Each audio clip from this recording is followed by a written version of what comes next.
আসসালামু আলাইকুম। বিসমিল্লাহির রহমানির রহিম। একটি জরুরি মেসেজ দেবার জন্যই আজকে আপনাদের সামনে হাজির হয়েছি। আমরা নিঃসন্দেহে আমাদের সন্তানদেরকে প্রচুর ভালোবাসি এবং তাদেরকে ভালো রাখার জন্য আমরা সার্বক্ষণিক চেষ্টা করি। প্রতিটি মা বাবাই সব সময় তার সন্তানের জন্য সুখ এবং সমৃদ্ধি রেখে যাবার জন্য চেষ্টা করে। দিনরাত যত কষ্ট, যত অর্জন সবকিছু তাদের জন্যই। তাই তাদেরকে যদি আমরা এত ভালোবাসি, তাদের জন্য অর্থ সম্পদ রেখে যাই, সেই সাথে সাথে আমাদেরকে তাদের বাসযোগ্য একটা পৃথিবী রেখে যেতে হবে।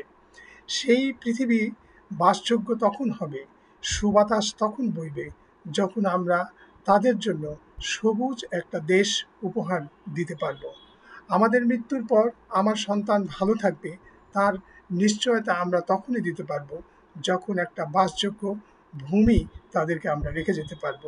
তাই আমাদের প্রতিটি বাবা মার উচিত হবে প্রতি বছর অন্তত দুটি, কমপক্ষে দুটি অথবা তিনটি গাছ লাগানো, যাতে সেই গাছের সবুজ শ্যামল পরিবেশ তাদেরকে সুবাতাস এবং নিঃশ্বাস নিতে সাহায্য করে। এটুকুই ছিল আমার মেসেজ। ধন্যবাদ।